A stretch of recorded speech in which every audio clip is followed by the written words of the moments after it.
At 5, a local Army veteran saves his family from a fire that ended up destroying their home. I went from happy to sad. What that man says he was doing when the flames broke out and why comedian Dave Chappelle may have helped save their lives. New developments as a prominent Texas congressman pulls his endorsement of Julian Castro for president. This is going to be a historical election. This is not a time for infighting, and I think it's the right move forward for all Democrats in the country. Who the congressman is now endorsing and what he says motivated the switch. But first, good evening. I'm Robert Price. We begin tonight with exclusive video. American lawyers traveling to Mexico helping asylum seekers. News 4 San Antonio's David Caltabiano joining us now from the broadcast center after following this story all day long. David. Well, Robert, we are just now seeing the effects of a decision made in July by President Donald Trump. The rule goes like this. If you're seeking asylum in the United States, you must wait in Mexico, not the U.S., until a decision is made. So now, thousands of asylum seekers wait in tents in what some call dangerous cities until their cases are heard. New video shows American lawyers across the border helping asylum seekers in Matamoros while they wait for asylum claims to process in Brownsville. There's limited resources. Immigration attorneys with the nonprofit Lawyers for Good Government are helping asylum seekers fill out their claims while they live in tents. Some of them are sleeping on the ground. Very few have access to apartments. It is very hot and humid. After President Donald Trump changed policy, thousands of asylum seekers wait in Mexico for their cases to be heard.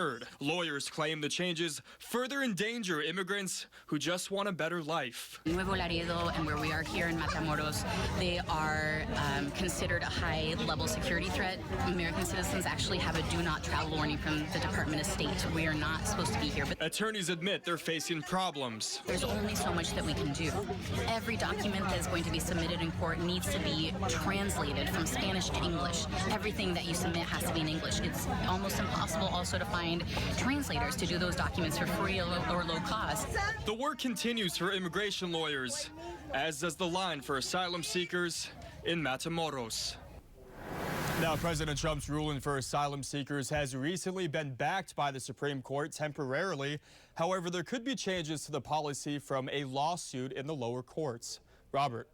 Thank you, David. New at 5, a fight between two men ends with one of them pulling a knife, sending the other to the hospital in critical condition. Police say the man with the knife showed up at the victim's house just south of downtown, and the two got into an argument. That's when the suspect pulled the knife and stabbed the victim. Police say they know who they're looking for, and once caught, he will be charged with aggravated assault. Another man is in critical condition tonight, shot on the city's west side. Police say the victim in this case was homeless, in his 50s, shot several times underneath that bridge. Witnesses told police two men left the scene in a blue Volkswagen. Now to that story we told you about at the top of the newscast. A local Army veteran saves his family from an early morning house fire only because he was already awake watching Dave Chappelle. Oh, I was watching Dave Chappelle, this comedy show. I went from happy to sad. I bet. Leonard Howard's home, though, as you see right there off Highway 87 near China Grove, ended up being a total loss. Good news here, though. Everyone inside got out safely. The flames started around 5:45 this morning. Howard says he and his family ran across the street and could only watch as fire crews worked to put out the flames. They came and immediately started putting the fire out in the front, and it looked like it was going out, but as they got about halfway through the process, it flared up again, and it just engulfed the rest of the house. Arson investigators are now trying to figure out what caused the fire. On the north side, 5 people are recovering from this single vehicle crash after police say the speeding driver lost control and crashed it into that concrete wall. What you're looking at took place around 2:20 this morning, Loop 1604 and Redland Road. We're told everyone inside the car had to go to the hospital, but all are expected to be okay. An online video appearing to show a recent sexual assault helped police catch a local man accused of raping a 15-year-old girl. Here's a look at the man police arrested, 19-year-old David Munoz. Police say the victim in this case was spending the night with a friend and that Munoz, who was also at the house, convinced her to come into his bedroom. Arrest paperwork claims he then recorded himself sexually assaulting her and posted that video online. According to investigators, Munoz may be linked to other young girls and is already a suspect in a different case involving the sexual assault of a child. Right now, police are trying to make sense of a bizarre crime scene on the east side. Dozens of shots fired, a wrecked out, shot up getaway car, and no one to be found. Police got the call for a drive-by around 11 last night here at Corliss and Badger Street. When officers showed up, they found at least 50 shell casings in the street and by a house. They also found a car riddled with bullets, slammed into a power pole. What they didn't find were any suspects, victims, or witnesses. Police also say the people who live on that street are not cooperating. On the southwest side, a suspected drunk driver is behind bars after he rear-ended a DPS trooper, then crashed into an ATM.